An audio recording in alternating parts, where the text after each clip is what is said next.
Suster, umat beriman sekalian yang terkasih, Injil hari ini mengisahkan Yusuf sebagai kepala keluarga kudus dengan setia menaati hukum Tuhan yang diberikan melalui Musa untuk pentahiran seorang ibu 40 hari setelah melahirkan dan menebus anak laki-lakinya dengan membawa Maria dan bayi Yesus ke bait Allah. Perayaan hari ini muncul juga pada hari lain dalam tahun liturgi. Namun secara tradisional kita rayakan hari ini sebagai pesta Yesus dipersembahkan di bait Allah. Pesta ini menggabungkan tradisi Yahudi untuk pentahiran seorang ibu setelah melahirkan dan mempersembahkan anaknya di bait Allah. Ada 3 peristiwa terjadi di sana. Pentahiran Maria dengan mempersembahkan 2 ekor merpati di bait Allah, dan Yesus dipersembahkan dengan doa-doa dan derma 5 sikal kepada keluarga imam, serta perjumpaan suci, perjanjian baru yang diwakili oleh Yesus sendiri, berjumpa dan perjanjian lama yang diwakili oleh Simeon dan Hana. Hari yang sama di berbagai tempat pesta ini juga disebut Candlemas atau Candelaria, karena pada awal misa diadakan pemberkatan dan perarakan lilin yang mengingatkan kita akan Yesus cahaya dunia. Mari kita coba lihat masing-masing peristiwa ini. Pertama, pentahiran dan penebusan. Hukum Musa mengajarkan bahwa setiap anak lelaki sulung adalah milik Yahweh.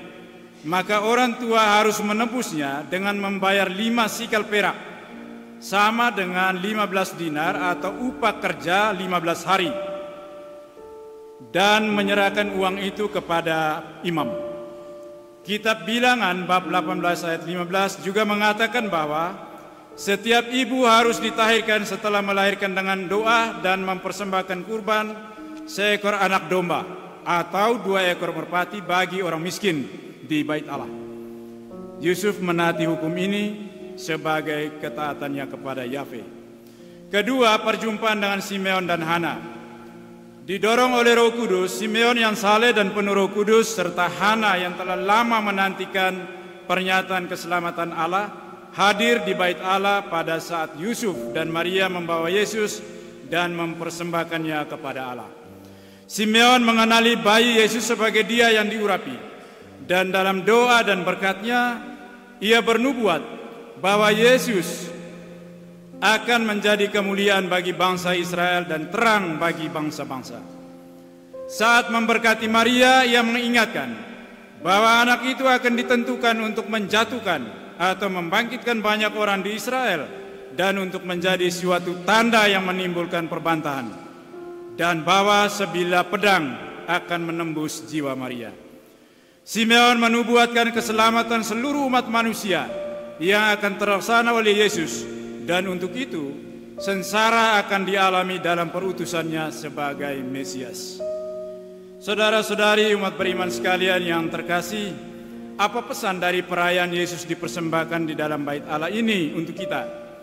Saya ingin mengajak kita melihat beberapa pesan berikut ini untuk kita maknai lebih lanjut dalam keseharian hidup kita. Pertama, setiap kali kita merayakan Ekaristi seperti ini, kita mempersembahkan diri kita sendiri. Secara resmi, kita bisa mengatakan bahwa kita telah dipersembahkan kepada Allah pada saat kita dibaptis. Namun mempersembahkan diri kita dan orang-orang yang kita kasih kepada altar Bapa melalui penyelamat kita Yesus Kristus pada setiap perayaan Ekaristi adalah persembahan untuk memperteguh komitmen iman kita. Karena itu, kita perlu menjalani keseharian kita dengan kesadaran bahwa kita telah dipersembahkan kepada Allah, dikuduskan baginya, dan karenanya kita wajib mengusahakan hidup yang selalu bersatu dengan Kristus untuk menggapai kekudusan. Mari kita juga ingat akan orang tua dan wali permandian kita, mendoakan mereka yang telah mempersembahkan kita kepada Allah. Yang tua-tua masih ingatkah wali permandian dulu? Masih? Atau sudah lupa semua? Kalau sudah lupa atau masih ingat, kita punya kewajiban untuk mendoakan mereka, karena mereka mempersembahkan kita kepada Allah. Kedua, orang tua Yesus bersama-sama mengadakan perjalanan jauh ke Yerusalem untuk menaati hukum Tuhan. Dalam diri Yusuf dan Maria yang mempersembahkan Yesus di bait Allah, kita mempunyai teladan istimewa seorang suami dan istri dalam menghidupi iman dan mendidik anak dalam iman. Sebagai seorang Kristiani, orang Katolik, para orang tua perlu memiliki kesadaran rohani, kesadaran batin untuk setia kepada tatanan hidup menggereja, sekurang-kurangnya melaksanakan ibadah, merayakan sakramen sesuai hari dan waktu yang ditetapkan. Karena itu, poin ini lebih memberi kita kesadaran untuk mengintrospeksi diri sejauh mana kita menghidupi perayaan-perayaan keagamaan kita. Ketiga, sebagai orang tua seperti Maria dan Yosef, ketika menerima anugerah momongan dari Tuhan, sesegera mungkin mempersembahkan putra atau putrinya kepada Tuhan dengan membaptiskannya. Pembaptisan secara iman kita adalah upacara untuk melepaskan anak dari ikatan dosa warisan Adam dan masuk dalam keluarga Allah. Biarkan anak itu bertambah besar dan menjadi kuat, penuh hikmat dan kasih karunia Allah ada padanya. Di tahun yubileum, tahun Rahmat, tahun Kairos, mari kita memberi perhatian terhadap anak-anak yang lahir di tengah keluarga kita, di tengah komunitas basis kita, untuk secepatnya kita proses menerima rahmat pembaptisan. Bahwa kita butuh waktu untuk menjalankan proses pendampingan, iya. Tapi jangan sampai anak-anak dihalangi untuk menerima sakramen baptis hanya karena urusan orang tua yang belum selesai, entah soal adat atau apa, atau hanya karena masih terjadi tolak tarik untuk urusan nikah antara dua keluarga besar, atau hanya karena urusan-urusan administratif dan sebagainya. Dalam kunjungan saya ke 1-2 lingkungan, saya mendapatkan cerita ini, bahwa ada keluarga-keluarga muda kita yang belum nikah hanya karena masih mempersiapkan segala sesuatunya untuk pesta. Dengan itu lalu anak-anak yang lahir juga belum dipermandikan. Ini saya heran, masih terjadi seperti itu di zaman ini. Urusan pesta itu begitu penting sampai lupa untuk keselamatan jiwa anak. Keempat, seperti Simeon dan Hana selalu menanti dan merindukan Yesus untuk menatangnya dan membopongnya, demikian juga kita senantiasa membangun kerinduan dalam hati kita untuk membopong Yesus dengan mendengarkan sabdanya, bersatu dengan Dia dalam Ekaristi, dalam perayaan Misa Kudus. Kita hayati hidup beragama yang sejati agar kita dapat mengajarkan kepada orang banyak bagaimana membawa orang kembali kepada akar terdalam hidup beragama, menjadi penuh hikmat dan kasih karunia ilahi ada padanya.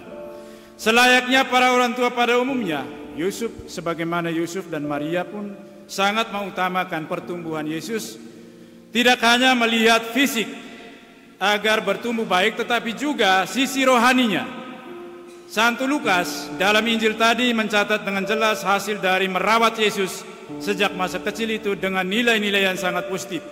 Anak itu bertambah besar dan menjadi kuat, penuh hikmat dan kasih karunia Allah ada padanya.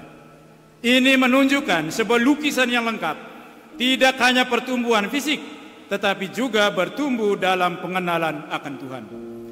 Benar, seorang anak perlu berkembang menjadi besar dan kuat. Namun demikian, kita pun tidak mengesampingkan hal yang lebih utama, yaitu hikmat. Pertumbuhan fisik dan hikmat seharusnya bertumbuh dengan seimbang.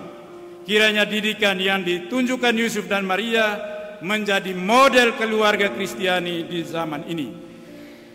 Meski tantangan hidup semakin berat dan mendorong kita untuk bekerja lebih keras, kiranya hal itu tidak mengurangi waktu kebersamaan kita untuk terus mengajarkan firman Tuhan bagi buah hati kita, mengajarkan mereka akan nilai-nilai kehidupan yang kita peroleh dan hayati dari ajaran-ajaran agama, tradisi leluhur, dan pengalaman-pengalaman terbaik yang sudah membentuk kita menjadi pribadi yang unggul, ulet, dan sukses.